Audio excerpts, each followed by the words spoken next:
Shalom saudara-saudara, jumpa lagi bersama saya Patrick Smith di channel saya.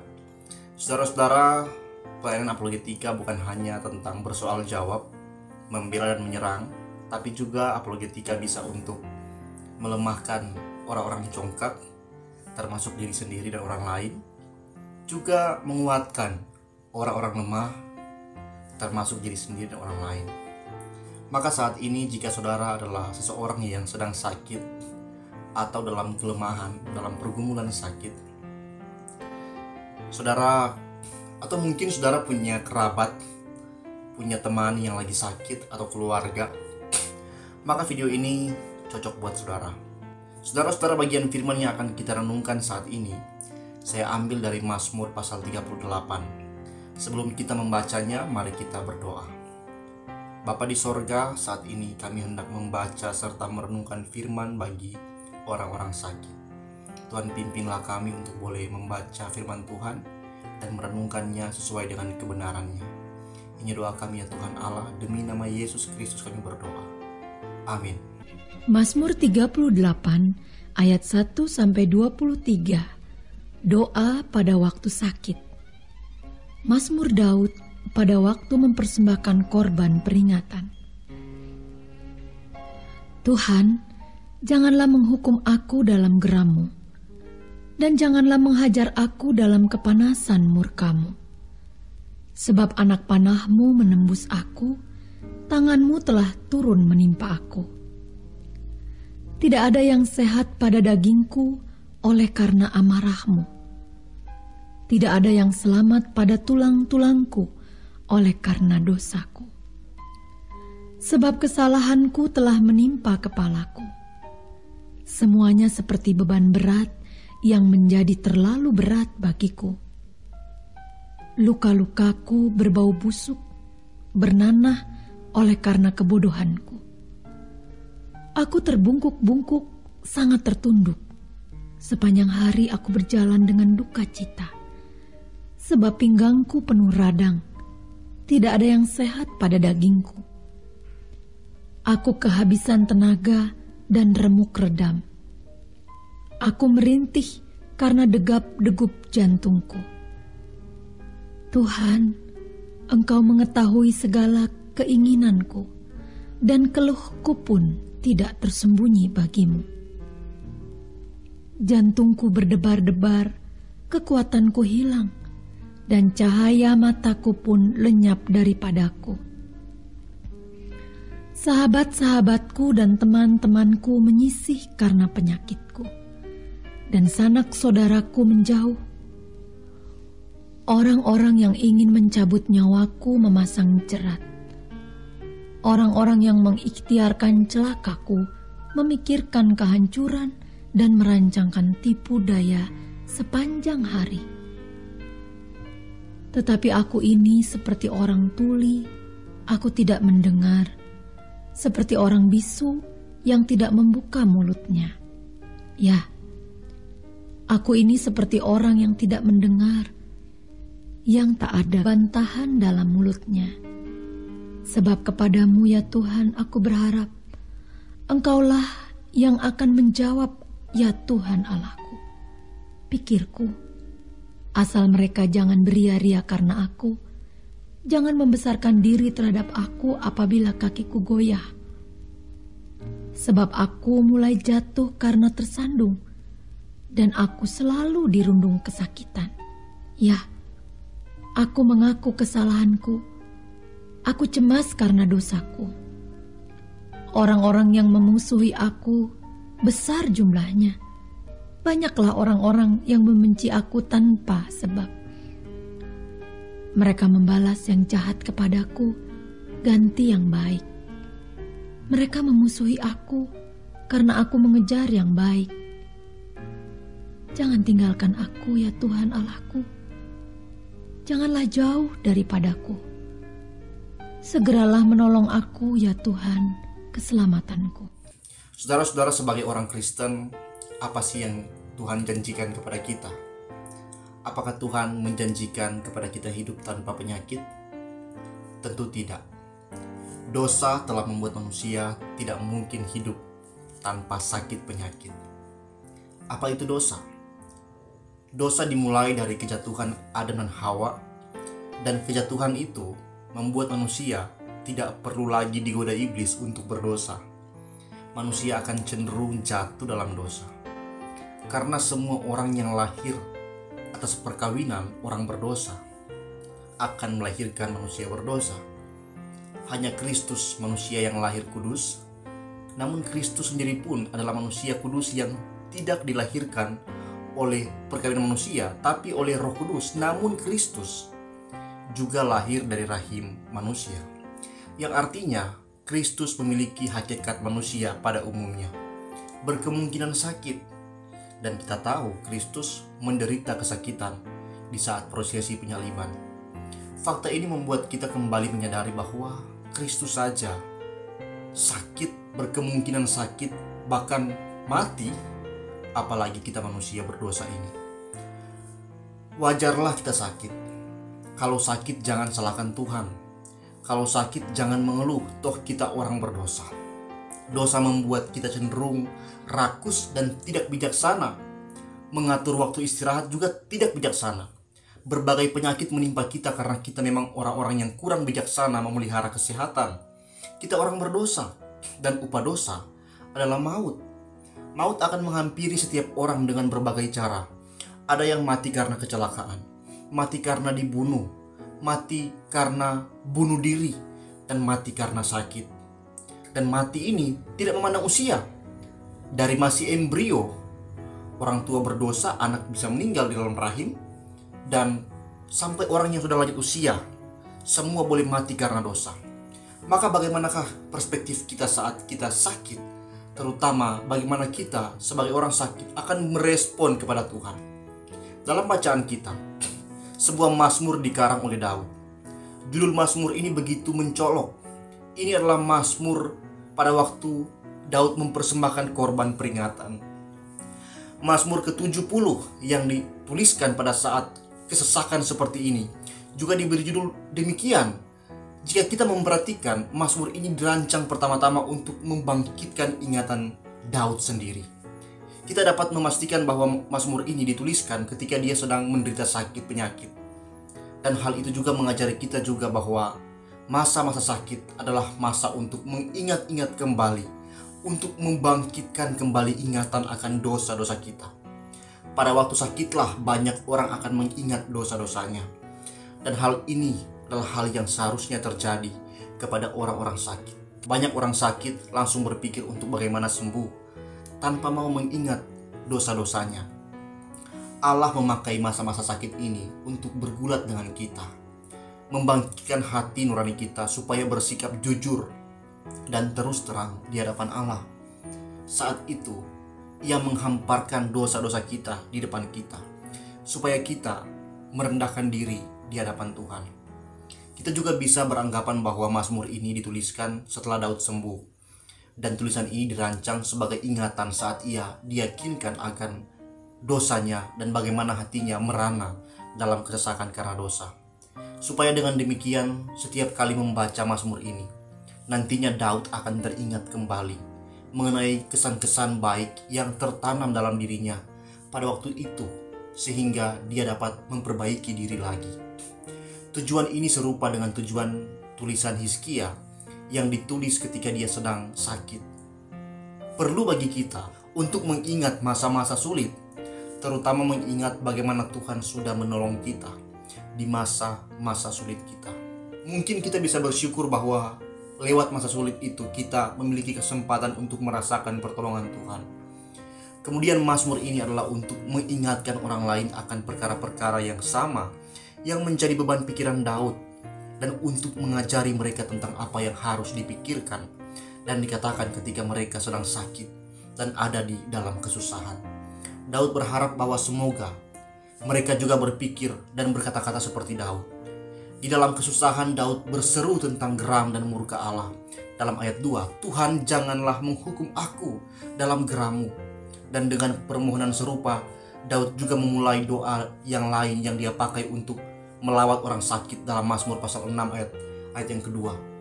Inilah yang terutama ada dalam hatinya dan seharusnya juga ada dalam hati kita ketika kita sedang kesusahan, yaitu bahwa betapapun Allah menghukum dan menghajar kita, biarlah hal itu tidak dilakukan di dalam geram dan murka. Sebab keduanya akan menjadi ipuh dan racun dalam derita dan sengsara. Siapa yang ingin luput dari kegeraman Allah harus berdoa supaya dijauhkan dari hal itu. Lebih daripada berdoa supaya dijauhkan dari penderitaan lahiriah, dan harus rela menanggung kesukaran itu jika memang sejalan dengan kehendak Allah dan berasal dari kasih Allah. Dalam bacaan ini kita juga melihat bagaimana dengan pahit dia meratapi serangan murka Allah terhadap jiwanya. Dikatakan dalam ayat 3, anak panahmu menembus aku. Keluhan ini sama dengan keluhan Ayub dalam Ayub 7 ayat 4. Anak panah Sang Maha Kuasa ini dimaksudkannya sebagai rasa gentar yang datang dari Allah, yang memang sedang dilancarkan ke arahnya. Dia benar-benar sedang dikuasai ketakutan dan kesedihan yang amat sangat akan kegeraman Allah oleh karena dosa-dosanya, dan mengira bahwa dia tidak akan dapat meloloskan diri dari penghakiman dan murka menyala-nyala yang siap melahapnya. Anak panah Allah bukan saja akan menancap dengan jitu di sasarannya, tetapi juga pasti menembusnya dan tetap melekat di sana sampai Allah sendiri berkenan mencabutnya dan membalut luka-luka yang telah ditimbulkannya itu dengan penghiburannya. Inilah yang akan menjadi kesengsaraan kekal bagi orang-orang yang terkutuk.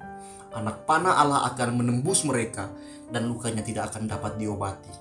Tanganmu yang berat itu telah turun menimpa aku, dan aku akan segera terbenam karenanya. Tanganmu itu tidak hanya menindih dengan berat, tapi juga lama. Dan siapa yang tahu kuasa kemurkaan Allah? Beratnya tangannya itu. Saudara-saudara, terkadang Allah memang melepaskan anak-anak panahnya dan membentangkan tangannya untuk menolong Daud seperti dalam Mazmur 18 ayat 5. Tetapi kini semua itu dilakukan Allah untuk melawannya. Betapa tidak pastinya sampai kapan penghiburan ilahi itu berlangsung. Meskipun anugerah ilahi pasti selalu ada. Daud pun mengeluhkan kegeraman Allah yang menimpa tubuh jasmaninya dalam ayat 4. Tidak ada yang sehat pada dagingku oleh karena amarahmu. Kepahitan amarah yang dia rasakan dalam jiwanya itu menjalar juga ke tubuhnya. Akan tetapi masih ada lagi yang lebih buruk lagi dari itu. Kepahitan itu menggelisahkan hatinya sampai dia pun kehilangan keberanian seorang prajurit, martabatnya sebagai raja, dan keceriaannya sebagai pemazmur Israel yang tercakap. Dia merintih-rintih dengan piluhnya. Dalam ayat 9 dikatakan, tidak ada yang lebih meresahkan hati orang benar selain sadar mengenai murka Allah, yang menunjukkan betapa menakutkannya bila sampai jatuh ke dalam tangan Allah itu. Cara untuk menjaga hati tetap teduh adalah dengan menjaga supaya kita tetap berada di dalam kasih Allah dan tidak melakukan apapun yang dapat membuatnya marah, termasuk mencari kesembuhan dengan cara yang salah. Mencari kesembuhan dengan cara yang salah bukan sekedar kita pergi ke dukun-dukun, tapi cara yang salah adalah menginginkan sembuh tanpa mau bertobat dari dosa dan mengarahkan hati kepada Kristus untuk mau berserah kepada kasih Kristus sebagai orang yang berdosa. Maka kalau saudara ingin sembuh, pertama-tama inginkanlah terlebih dahulu hidup yang mengarahkan hati kepada Kristus.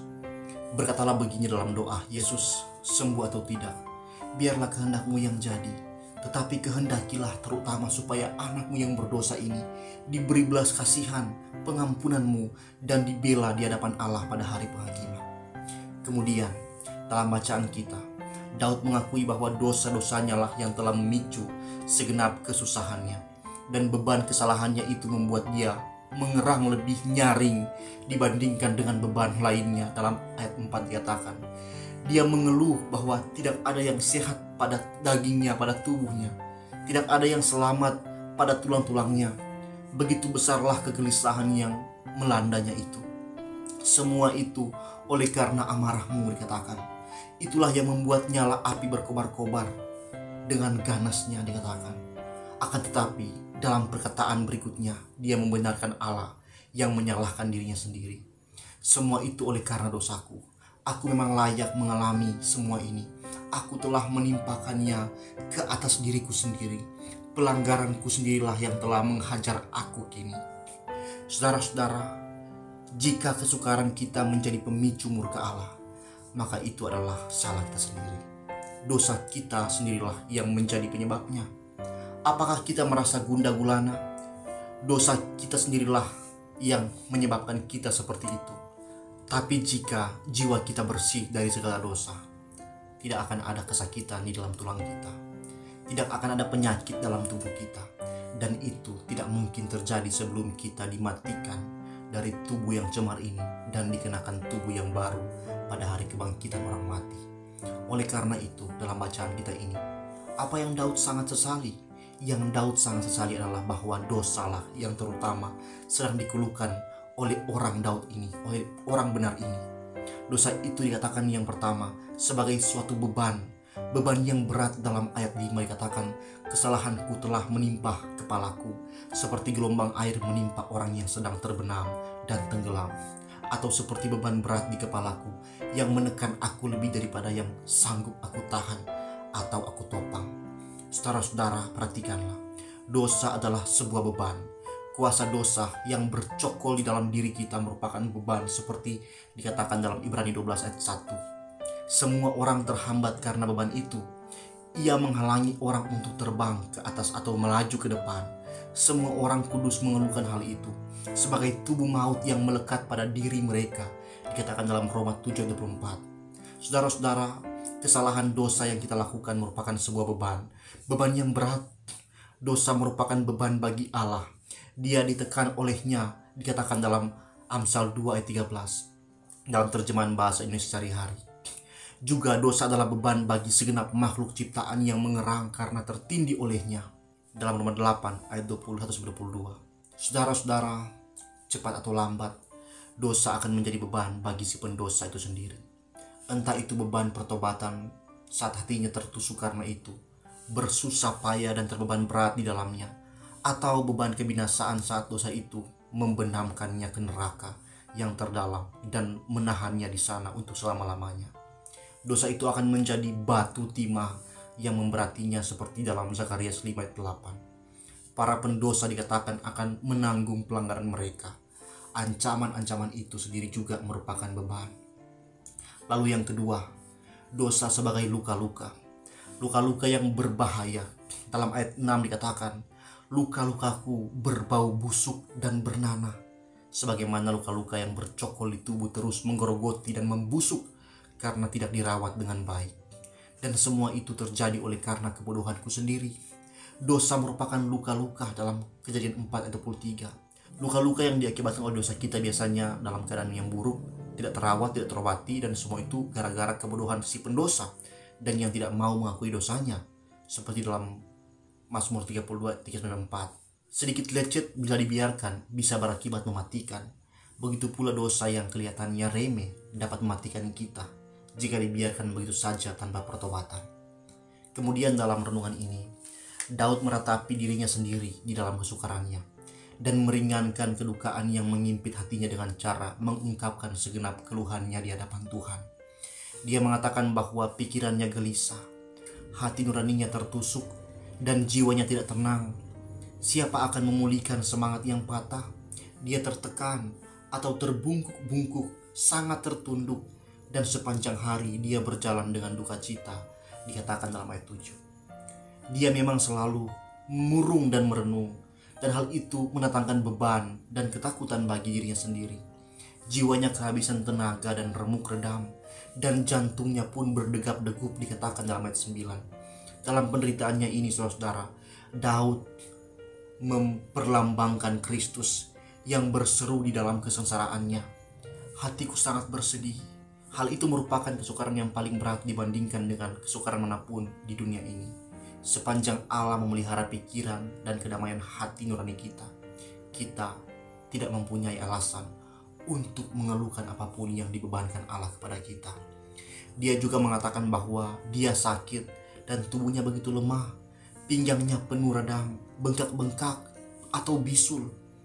Beberapa orang mengartikannya sebagai tulah, seperti bara Hizkia. Dan dikatakan tidak ada yang sehat pada dagingnya, malahan seperti Ayub, tubuhnya dipenuhi dengan penyakit. Saudara-saudara, lihatlah hal yang bisa kita renungkan juga, bahwa betapa rentannya tubuh kita yang kita bawa-bawa ini. Betapa menyeramkannya penyakit yang dapat menimpa tubuh kita ini. Dan betapa beratnya kesedihan yang harus ditanggung oleh jiwa yang menggerakkan tubuh itu gara-gara penyakit. Sebab keduanya selalu saling mempengaruhi antara jiwa dan tubuh. Juga bahkan tubuh orang-orang yang terbaik dan terhebat pun memiliki bibit-bibit penyakit yang sama dengan yang dimiliki tubuh orang-orang lainnya. Semua.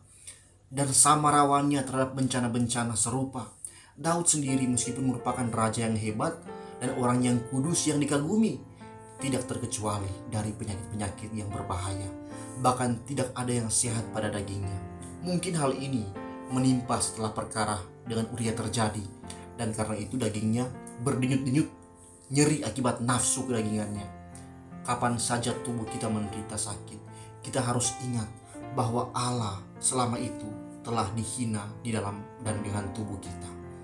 Dia kehabisan tenaga dan remuk redam, dikatakan dalam ayat 9. Jantungnya berdebar-debar terus berdegup kencang dalam ayat 11. Kekuatannya hilang dan tangan kakinya melemah, cahaya matanya pun lenyap daripadanya. Entah karena terlalu banyak menangis atau karena terhalang oleh linangan air matanya, atau mungkin karena kelesuan jiwa dan rasa lemah yang terus berulang-ulang itu. Perhatikan saudara, penyakit akan menggerogoti tubuh yang terkuat dan jiwa yang tertangguh sekalipun. Daud terkenal karena keberanian dan kemenangan yang besar yang selalu dia miliki. Akan tetapi ketika Allah menentangnya dengan penyakit tubuh dan tekanan murkanya yang merindih jiwanya, rambutnya rontok, jantungnya melemah, dan dia pun menjadi selumai air. Karena itu janganlah orang yang kuat bermegah dalam kekuatannya, dan jangan pula ada orang yang memprovokasikan sengsara sekalipun itu tampaknya di kejauhan. Juga bahkan kawan-kawannya bersikap tidak baik terhadapnya. Dikatakan dalam ayat 12, sahabat-sahabatku, yaitu orang-orang yang telah ikut bersuka cita pada masa-masa kesukaannya, ya, dikatakan kini menyisih karena penyakitku. Mereka tidak mau ikut menanggung kedukaannya, juga tidak sudi mendengarkan keluh kesahnya, melainkan mereka bersikap seperti imam dan orang Lewi yang dalam bacaan Lukas 10 ayat 31, yang hanya melewatinya dari seberang jalan. Bahkan sanak saudaranya yang terkait dengannya karena pertalian darah dan kekerabatan menjauh, saudara-saudara. Lihatlah betapa tidak beralasannya bila kita mempercayai manusia atau merasa terheran-heran saat kita dikecewakan karena mengharapkan kebaikan dari mereka.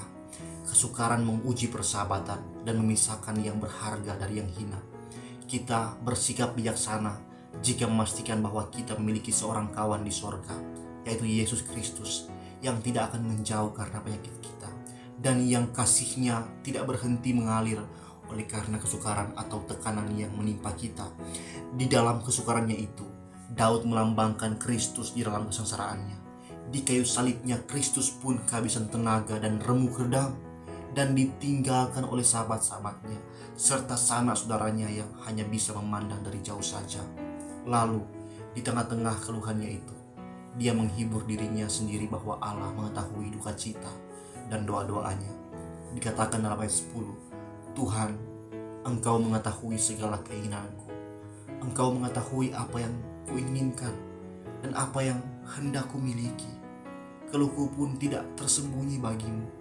Engkau mengetahui beban yang membuatku mengerang, dan Engkau juga tahu berkat apa yang ku idam-idamkan. Keluhan-keluhan yang tidak terucapkan tidaklah tersembunyi dari Dia yang menyelidiki hati nurani dan mengetahui maksud roh. Ini seperti dalam Roma 8 ayat 26-27. Dengan menyanyikan dan mendoakan mazmur ini, semua beban yang menghimpit jiwa kita beserta segala kekhawatiran boleh kita serahkan kepada Allah dengan penuh iman, dan kita akan merasa tenang karenanya. Amin.